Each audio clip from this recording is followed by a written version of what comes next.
Welcome to Strange But True. Take a breath, slow down, and listen carefully. Some stories are documented, some are debated, some refuse to be explained.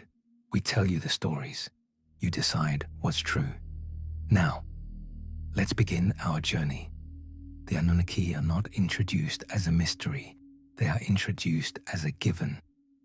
In the earliest Sumerian texts, the word Anunnaki does not describe visitors, monsters, or legends. It describes a group, a recognized category of beings. Their name is commonly translated as those of royal blood or the princely offspring. But the texts do not pause to explain this. They assume the reader already understands.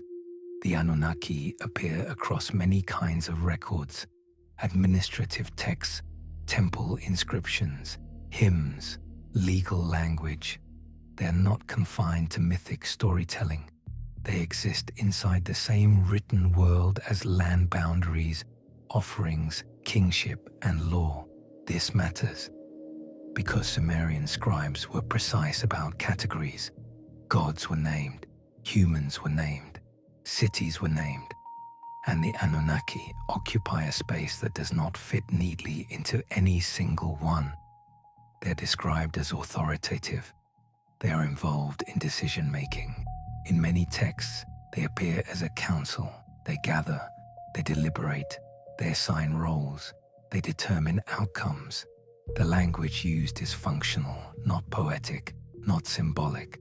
Their actions are treated as administrative acts, not stories. This administrative framing is critical because it means the Anunnaki are not presented as characters. They are presented as officials. Their presence is procedural. Their decisions carry weight. Their authority does not need narrative support. In other words, the texts do not treat them as beings who must be explained. They treat them as part of how the world operates. This is why their role appears across so many types of documents, not just hymns, not just ritual texts, but records concerned with order, with boundaries, with obligation, with consequence. When laws are established, the Anunnaki are invoked. When decisions are formalized, they are present. When order is described, their authority is assumed. And yet, the texts never pause to clarify who granted them this role. There is no origin story, no moment of elevation, no explanation of how they came to preside over such authority. They simply occupy the position, which suggests that to the scribes recording them, the Anunnaki were not extraordinary. They were foundational. In some records, the Anunnaki are associated with heaven. In others, with the underworld, sometimes both. The texts do not resolve this. They do not reconcile the contradiction. They simply preserve it. What remains consistent is authority. The Anunnaki are never questioned. They are never challenged. They do not require justification. When decisions affecting the world are described, the Anunnaki are present. One of the most revealing features is what the texts do not do. They do not describe the Anunnaki arriving. They do not describe their origin. They do not explain where they came from. They are not introduced. They are assumed. This suggests something important. The Anunnaki were not a new idea to the people recording them. They were already part of the structure of reality.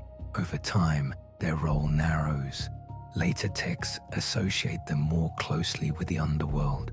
Other traditions fold their authority into individual gods. Their centrality fades, but they are never erased. They remain referenced, remembered, acknowledged, even when their function becomes unclear. What modern interpretations often add, the ancient texts do not. There are no descriptions of appearance, no accounts of technology, no stories of invasion or conquest. The texts do not sensationalize the Anunnaki. They document authority, presence, decision-making. The Anunnaki are not portrayed as benevolent. They are not portrayed as cruel. They are portrayed as powerful and distant, which leaves the question the text never answer. If the Anunnaki were not myth and not human, then what kind of beings required no explanation at the very beginning of recorded history?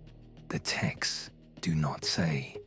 They simply record that the Anunnaki were there, and that at some point something else took over.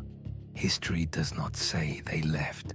It says authority changed, and the silence that follows may be more revealing than any story. History has a way of hiding the truth inside what it chooses not to explain. Inside tales, inside myths, inside legends, inside things that feel just a little off. If this story held your attention, subscribe to Strange But True, because sometimes what sounds unbelievable is exactly where the truth hides.